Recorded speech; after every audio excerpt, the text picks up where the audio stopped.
귀하가 몇 날 며칠 고소한 사건은 불송치 결정되었습니다. 라는 연락을 받으셨나요? 날벼락입니다. 기껏 억울해서 고소했는데 경찰이 불송치 결정을 내리다니. 아직 끝나지 않았습니다. 이의신청이라는 제도가 있어요. 지금부터 어떻게 해결해야 하는지 대기업도 줄 서는 승소 실력을 갖춘 법무법인 평안 변호사 수십 명의 안목을 드리겠습니다.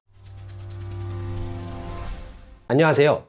법무법인 평안 형사팀 박정훈 변호사입니다. 먼저 불송치 이의신청이 뭔 줄 알아야 쉽게 작성도 가능하겠죠. 지금부터 담임선생님을 경찰로, 교장선생님을 검찰로 생각해보세요. 학창시절에 내가 친구에게 맞았는데 담임선생님이 그 친구에게 아무런 벌을 주지 않는다면 당연히 억울하시죠. 그래서 이번엔 담임선생님이 아닌 교장선생님께 다시 한번 그 친구를 벌해주세요 라고 요청하는 것, 이게 이의신청입니다. 경찰이 가해자를 처벌하지 않고 사건을 끝내버릴 때 고소인이자 혹은 피해자인 당신이 난 경찰의 판단 인정 못하겠으니 이번엔 경찰이 아니라 검찰이 다시 판단해주세요 라면서 이의를 제기하는 걸 말합니다. 이때 검사에게 보내는 이 이의제기 편지가 바로 이의신청서입니다. 경찰의 판단이 의심되니 다시 판단해달라고 보내는 편지인 만큼 당연히 이 이의신청서는 매우 잘 써야만 합니다. 이의신청서 양식은 각 경찰서 홈페이지나 국가법령정보센터에서 경찰 수사규칙을 검색하여 누구나 쉽게 다운받아 작성할 수 있습니다. 당연히 중요한 것은 양식이 아니라 내용이겠죠. 총 3가지 경우를 유의하셔야 합니다. 첫째,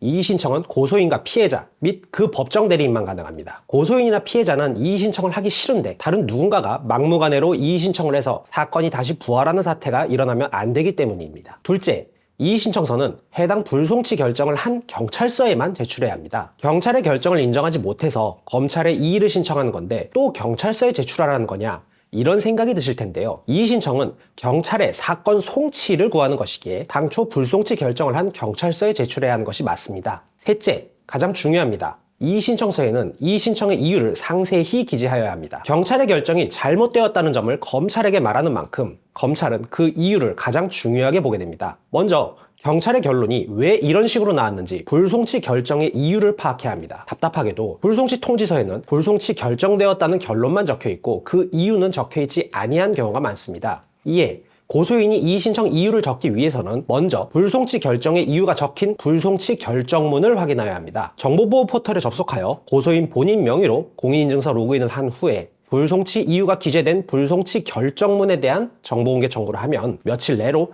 상세한 불송치 이유가 기재된 불송치 결정문을 확인하실 수 있습니다. 해당 불송치 결정문을 통해 경찰이 불송치 결정을 한 이유를 확인할 수 있어요. 이 이유를 하나하나 반박하면서 경찰 결정이 잘못되었다는 점을 이의신청 이유란에 상세히 기재하여야 합니다. 여러분, 이쯤에서 저는 걱정이 앞섭니다. 지금 영상 보시면서 여러분 혼자 이의신청서 쓰려고 하시죠? 걱정이에요. 과연 여러분이 지금 제 영상만 보고 이의신청서를 잘 쓸 수 있을까? 유튜브에 나와 있는 이의신청서 관련 영상 100개를 찾아본들 정말 잘 쓸 수 있을까? 제가 수백 건의 이의신청서를 검토해보면요. 어떻게 수십 페이지를 적었는데 정작 검사가 원하는 말은 하나도 없지? 이런 부분이 참 많았습니다. 특히 사건이 너무 복잡하고 증거도 너무 많아서 여러분 스스로도 판단이 잘 안 서는 상황도 많고요. 이런 상황에서 일목요연하게 정리해서 제대로 작성할 수가 없어요. 이의신청서는 변호사 도움 없이는 정말 잘 쓰기가 힘듭니다. 이의신청서를 잘 못 쓴다면 도대체 어떤 일이 벌어질까요? 검찰에서도 이의신청이 기각될 확률이 매우 높습니다. 즉 당신의 억울함이 그대로 묻히는 거죠. 여러분 한편으로는 답답하실 것 같습니다. 아니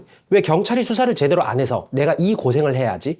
이런 생각이 충분히 드실 것 같아요. 2021년 1월부터 대한민국 수사권이 조정된 이후 경찰 역시 수사를 한 후 검사의 허락을 받지 않고 자체적으로 사건을 종결할 수 있게 되었습니다. 즉 경찰의 권한이 세졌고 그만큼 경찰의 업무량도 지나치게 많아졌습니다. 당연히 경찰이 실수를 할 확률도 올라갈 수밖에 없죠. 그래서 법이 당신에게 이의신청을 할 권리를 준 겁니다. 많은 분들이 이미 한번 불송치 결정을 받았는데 변호사를 선임한다고 하더라도 결과가 바뀌겠어? 하는 생각으로 이의신청에 대해서 포기하시기도 합니다. 여러분, 우리 법은 10명의 범죄자를 놓치더라도 한 명의 억울한 사람은 만들지 말자라는 대원칙이 있어요. 그런데 하물며 범죄자도 아니고 피해자인 당신이 억울해서 되겠어요? 제가 싫습니다. 제가. 연락 주신다면 즉시 움직이겠습니다. 평안 형사전문팀은 늘 대기업도 줄 서는 승소 실력을 갖추고 있습니다. 그 실력 그대로 당신 손에 쥐어보는 건 어떠신가요?